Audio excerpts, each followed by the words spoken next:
ಬೆಳಗಾವಿಯಲ್ಲಿ ಕಾಂಗ್ರೆಸ್ಗೆ ಅಭ್ಯರ್ಥಿ ಆಯ್ಕೆ ದೊಡ್ಡ ತಲೆನೋವಾಗಿದೆ. ಈ ಬಗ್ಗೆ ಒಂದು ಬ್ರೇಕಿಂಗ್ ನ್ಯೂಸ್ ಬರ್ತಾ ಇದೆ. ಕ್ಷೇತ್ರದಲ್ಲಿ ನಾಯಕ ರಮೇಶ್ ಜಾರಕಿಹೊಳಿ ಸಾಕಷ್ಟು ಪ್ರಭಾವವನ್ನ ಹೊಂದಿದ್ದಾರೆ. ರಮೇಶ್ ಜಾರಕಿಹೊಳಿ ನಾಡಿಗಿಂದ ಕಾಂಗ್ರೆಸ್ ಕಂಗಾಲಾಗಿದೆ. ಜಾರಕಿಹೊಳಿ ಬೆಂಬಲ ಸಿಗದಿದ್ರೆ ಅಹಿಂದ ಮತಗಳು ಕೈತಪ್ಪುವಂತ ಭೀತಿಯಲ್ಲಿ ಕಾಂಗ್ರೆಸ್ ಇದೆ. ಕಾಂಗ್ರೆಸ್ನಿಂದ ಈಗಾಗಲೇ ರಮೇಶ್ ಒಂದು ಕಾಲು ಹೊರಗಿಟ್ಟಂತೆ ಕಂಡು ಬರ್ತಾ ಇದೆ. ಬಿಜೆಪಿ ಪರ ರಮೇಶ್ ಜಾರಕಿಹೊಳಿ ಬ್ಯಾಟ್ ಬೀಸಿದ್ರೆ ಕಾಂಗ್ರೆಸ್ಗೆ ಸಂಕಷ್ಟ ಎದುರಾಗಲಿದೆ. ಯಾಕಂತಂದ್ರೆ ಈ ಕ್ಷಣದವರೆಗೂ ರಮೇಶ್ ಜಾರಕಿಹೊಳಿ ತಮ್ಮ ಒಂದು ನಿರ್ಧಾರವನ್ನ ಪ್ರಕಟಿಸಿಲ್ಲ ಅಥವಾ ತಮ್ಮ ಒಂದು ವಿಚಾರವಾಗಿ ಯಾವುದೇ ಒಂದು ಸ್ಪಷ್ಟನೆಯನ್ನ ನೀಡಲಿಕ್ಕೆ ಮುಂದಾಗಿಲ್ಲ.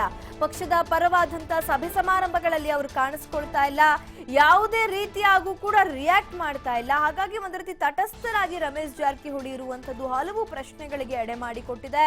ಕೊನೆ ಕ್ಷಣದಲ್ಲಿ ಏನಾದ್ರೂ ರಮೇಶ್ ಜಾರಕಿಹೊಳಿ ಬಿಜೆಪಿ ಪರವಾಗಿ ಬ್ಯಾಟ್ ಬೇಸಿದ್ರೆ ಅಹಿಂದ ಮತಗಳು ಕೈತಪ್ಪುವಂತ ಸಾಧ್ಯತೆ ಇದೆ.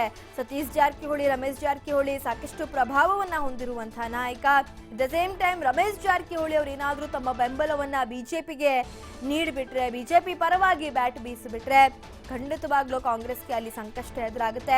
ಮೊನ್ನೆ ಅಭ್ಯರ್ಥಿ ಆಯ್ಕೆ ಸಭೆಯಲ್ಲೂ ಕೂಡ ರಮೇಶ್ ಇಲ್ಲದೆ ನಿರ್ಧಾರ ಮಾಡಲಿಕ್ಕೆ ಹೇಗೆ ಸಾಧ್ಯ ಅನ್ನುವಂತ ಮಾತನ್ನ ಸಿದ್ದರಾಮಯ್ಯನವರು ಹೇಳಿದ್ರು. ಅಂದ್ರೆ ಅಭ್ಯರ್ಥಿ ಆಯ್ಕೆಗೆ ಸಂಬಂಧಪಟ್ಟಂತೆ ರಮೇಶ್ ಅವರ ಒಂದು ಬೆಂಬಲ ಆಗಿರಬಹುದು ಅಥವಾ ರಮೇಶ್ ಅವರ ಉಪಸ್ಥಿತಿ ಬಹಳ ಪ್ರಮುಖವಾದಂತ ಪಾತ್ರವನ್ನ ಈ ಚುನಾವಣೆಯಲ್ಲಿ ರಮೇಶ್ ವಹಿಸ್ತಾರೆ ಅನ್ನುವಂತ ಒಂದು ವಾಸ್ತವಿಕ ಅರಿವು ಸಿದ್ದರಾಮಯ್ಯನವರಿಗಿದೆ. ಹಾಗಾಗಿ ಸದ್ಯ ಜಾರಕಿಹೊಳಿ ಅವರ ತಟಸ್ಥ ನಡೆ ಸಾಕಷ್ಟು ಕಾಂಗ್ರೆಸ್ಗೆ ಮುಂದಿನ ದಿನಗಳಲ್ಲಿ ಸಂಕಷ್ಟ ಎದುರಾಗುತ್ತೆ ಅನ್ನುವಂಥ ವಾತಾವರಣ ನಿರ್ಮಾಣ ಮಾಡಿದೆ. ಈ ಬಗ್ಗೆ ಮತ್ತಷ್ಟು ಮಾಹಿತಿಯನ್ನ ನೀಡ್ತಾರೆ ನಮ್ಮ ಪ್ರತಿನಿಧಿ ಶ್ರೀಧರ್ ಕೋಟಾರಗಸ್ತಿ. ಶ್ರೀಧರ್, ರಮೇಶ್ ಜಾರಕಿಹೊಳಿ ಅವರು ತಟಸ್ಥರಾಗಿರುವಂತದ್ದು ನಿಜಕ್ಕೂ ಕೂಡ ಕಾಂಗ್ರೆಸ್ಗೆ ಒಂದು ರೀತಿ ಸಂಕಷ್ಟ ಎದುರಾಗಿದೆ. ಸೊ ಈ ಬಗ್ಗೆ ಜಾರಕಿಹೊಳಿ ಅವರು ಯಾವುದೇ ರೀತಿಯಾದಂತ ಬಹಿರಂಗವಾಗಿ ಹೇಳಿಕೆಗಳನ್ನು ನೀಡ್ತಾ ಇಲ್ಲ, ಸಪೋರ್ಟ್ ಮಾಡ್ತೀನಿ ಅಂತಾನು ಹೇಳ್ತಾ ಇಲ್ಲ, ಮಾಡಲ್ಲ ಅಂತಾನು ಹೇಳ್ತಾ ಇಲ್ಲ. ಹಾಗಾಗಿ ಅವರ ಮನವೊಲಿಸುವಂತದ್ದು ಅಥವಾ ಅವರ ಭೇಟಿ ಮಾಡುವಂತ ಪ್ರಯತ್ನಗಳೇನಾದ್ರೂ ಒಳಗಿಂದ ಒಳಗೆ ನಡೀತಾ ಇದೆಯಾ? ಏನಿದೆ ಈ ಬಗ್ಗೆ ಹೆಚ್ಚಿನ ಡೀಟೇಲ್ಸ್ ಶ್ರೀಧರ್?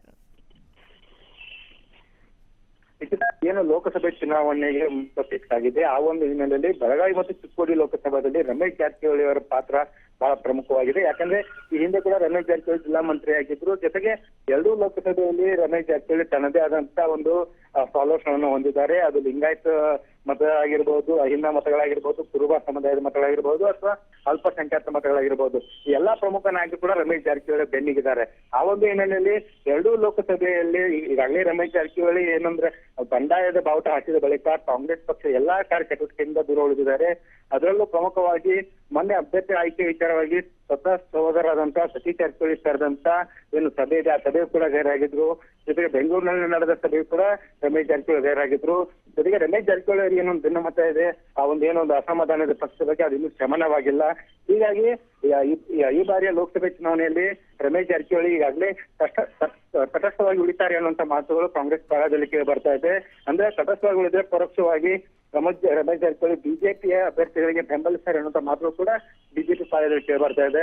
ಹೀಗಾಗಿ ರಮೇಶ್ ಜಾರಕಿಹೊಳಿ ಮನವೊಲಿಸಿದ್ರೆ ಎರಡೂ ಲೋಕಸಭೆಯಲ್ಲಿ ಕಾಂಗ್ರೆಸ್ಗೆ ಒಂದು ಸೋಲುವ ಭೀತಿ ಕಾಡಲಿದೆ. ಜೊತೆಗೆ ರಮೇಶ್ ಜಾರಕಿಹೊಳಿ ಒಂದ್ ವೇಳೆ ಏನಾದ್ರೂ ಈಗ ಚಿಂಚೋಳಿ ಶಾಸಕ ಆದಂತ ಏನು ಜಾಧವ್ ಬಿಜೆಪಿ ಸೇರಿದಂತೆ ರಮೇಶ್ ಜಾರಕಿಹೊಳಿ ಏನಾದ್ರು ಮುಂದಿನ ದಿನಗಳಲ್ಲಿ ಬಿಜೆಪಿ ಸೇರಿದ್ರೆ ಖಂಡಿತವಾಗಿ ಎರಡೂ ಲೋಕಸಭೆಯಲ್ಲಿ ಕಾಂಗ್ರೆಸ್ಗೆ ಸಾಕಷ್ಟು ಹಿನ್ನಡೆ ಉಂಟಾಗಲಿದೆ. ಲಿಖಿತ, ಓಕೆ, ಧನ್ಯವಾದ ಮಾಹಿತಿಗಾಗಿ.